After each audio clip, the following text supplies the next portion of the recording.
Hey, what's going on, family? I'm in traffic, just got off of work, so I wanted to take some time to make this quick video. God gave me a super powerhouse revelation, and I'm gonna bring it to everyone who's pledged into any organization. If you know you go look at my other videos, you know the organization I joined. This applies to all of them though. And finally, as soon as I start the video, they ain't gonna like one move. But check this out. So I'm finishing up seminary, y'all, and one of the research that I have to write for my second systematic theology class is a paper defending the sanctity of marriage between a man and a woman.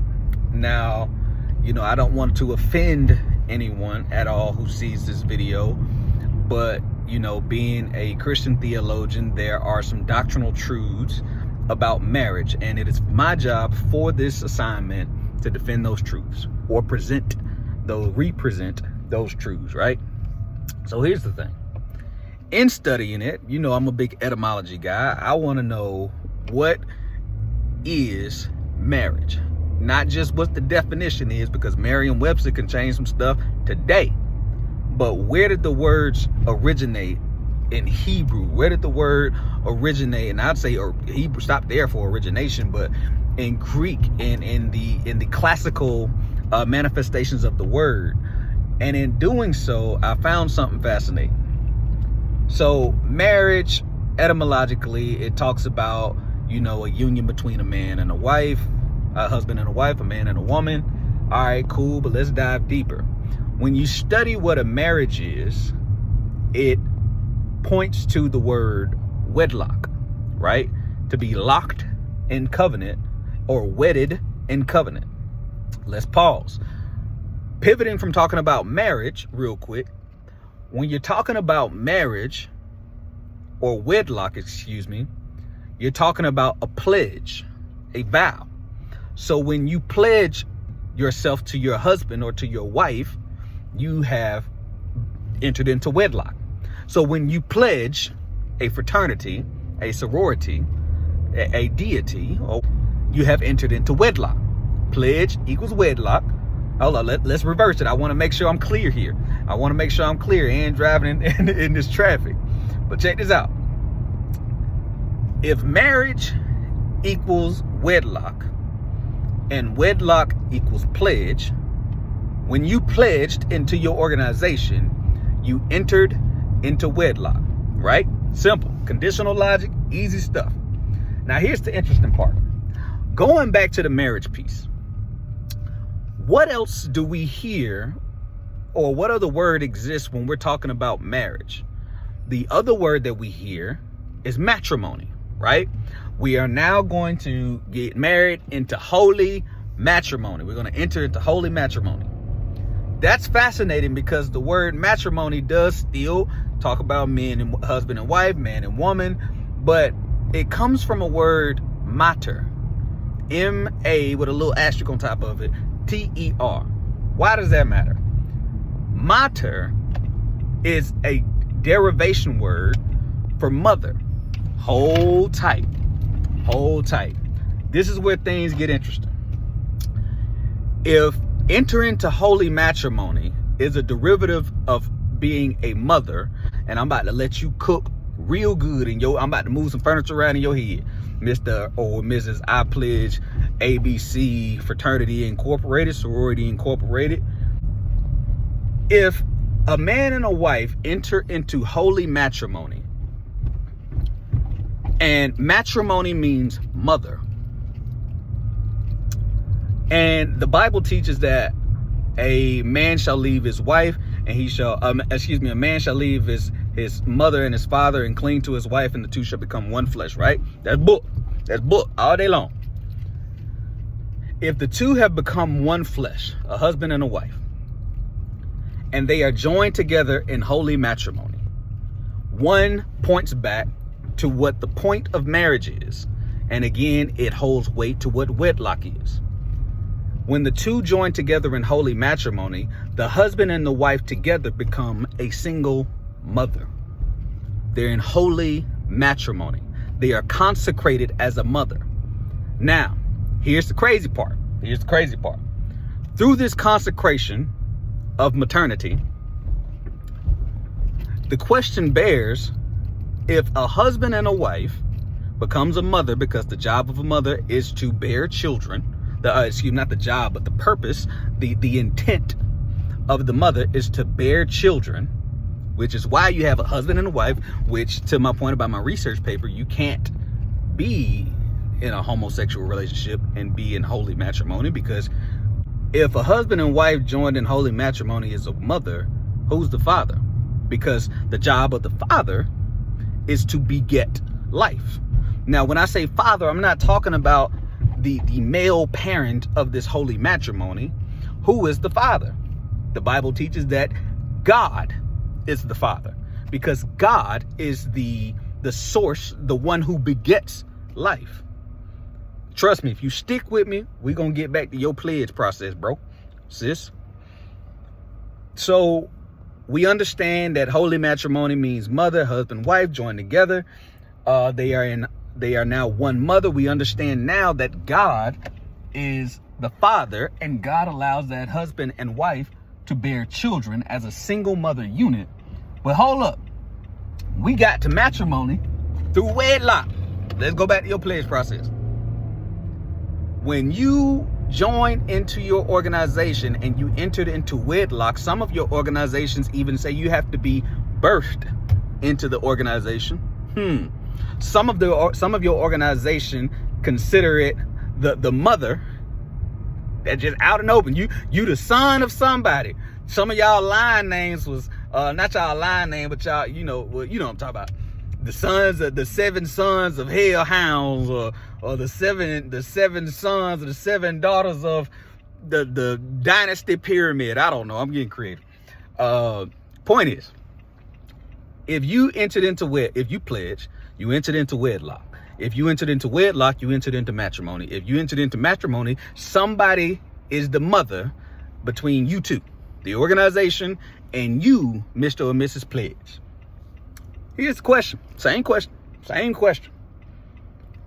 If you are in matrimony as a mother while you're pledged into the organization, who's the father? My Bible teaches me that God does not ordain your covenant with your idol, right? And because he doesn't, he is not the father of that matrimony, of that wedlock, of that pledge, of that oath.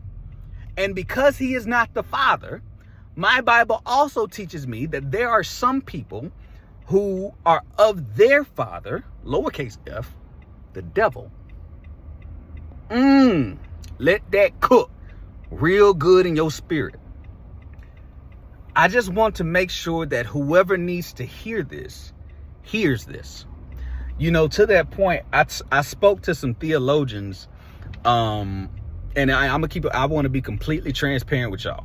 Completely transparent. If I'm being real, there are some definite pluses of being in a group such as the D9. Definite pluses. There's so many times, and if I'm being real, saints, don't judge me, pray for me.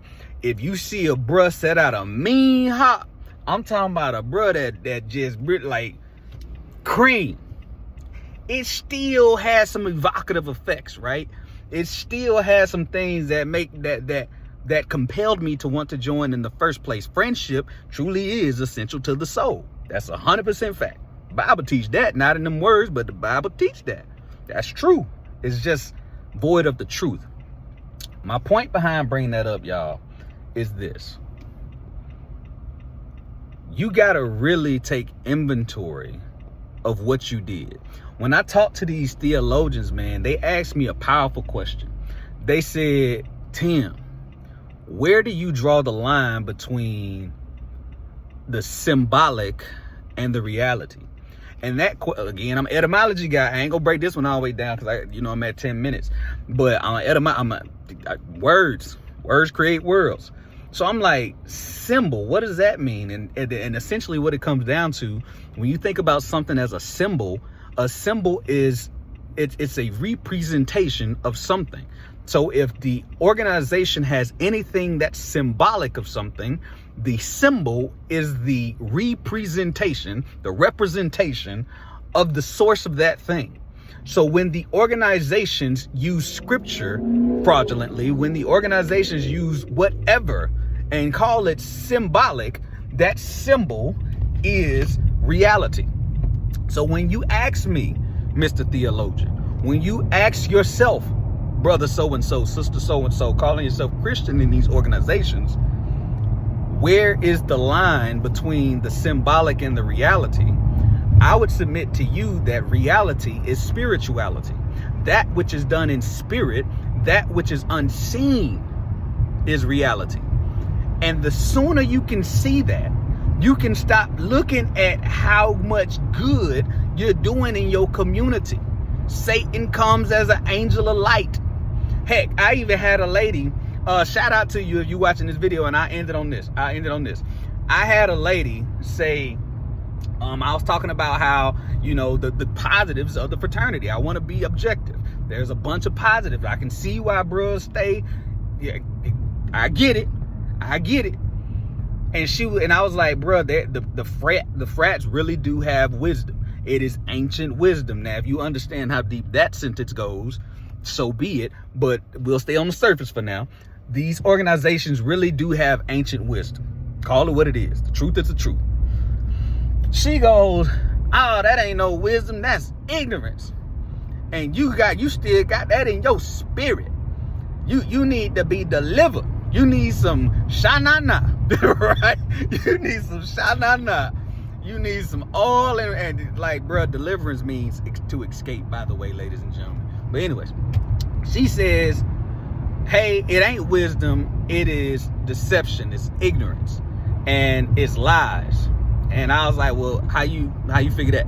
Like, saints who are already out of these organizations, I just want to caveat that if you tell somebody something that is not true because you have this dogmatic preference of scripture, you're gonna miss the boat and you're gonna push them away. Because if you tell a Q that it's about Anubis, they gonna look at you like you half crazy because ain't no Anubis in there. Stop talking about the Denounce because of Anubis.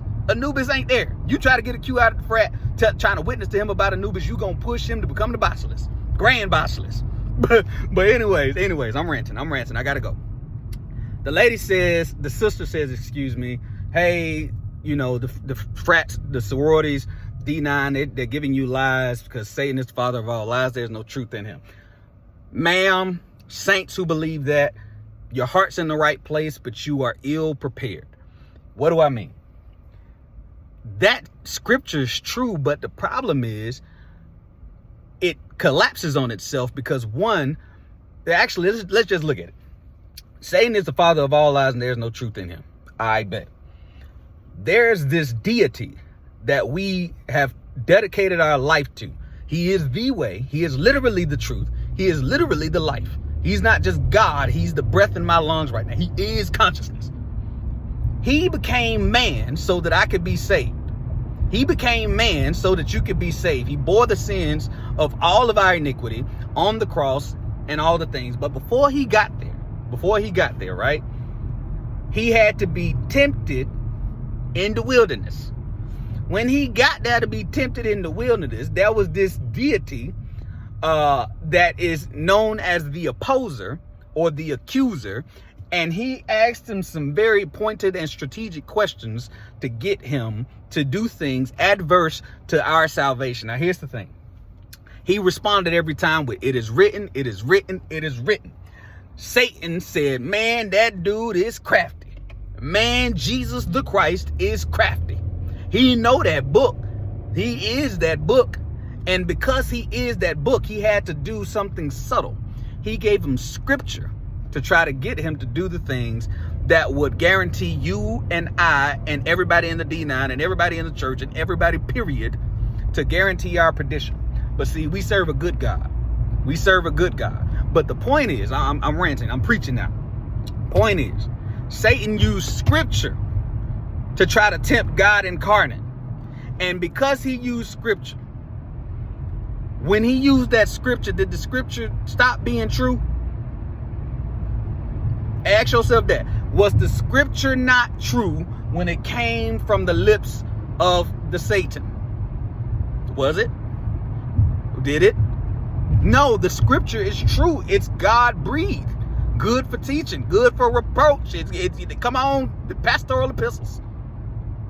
So because that's true, Satan used scripture to tempt God incarnate.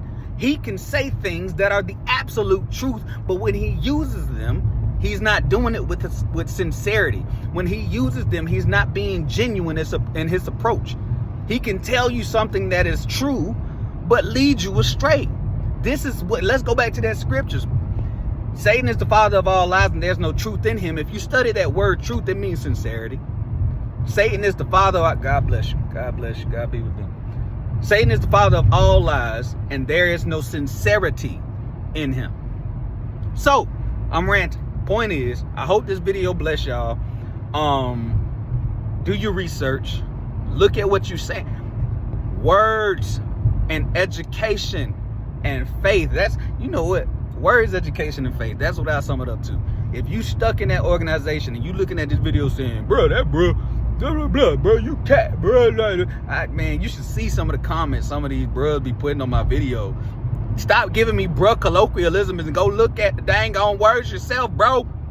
I know the writ just like you know the writ. The problem is I've studied the writ and the Bible for real. You only have familiarity. But at any rate, y'all be blessed. You in a cult, bro. Not just a cult. You in a cult and an occult. But I'm just gonna focus on the cult part right now, man. Get out, be set free, be delivered. You know, I'll leave it at that, man. Y'all be blessed, all right? I love you. Bye.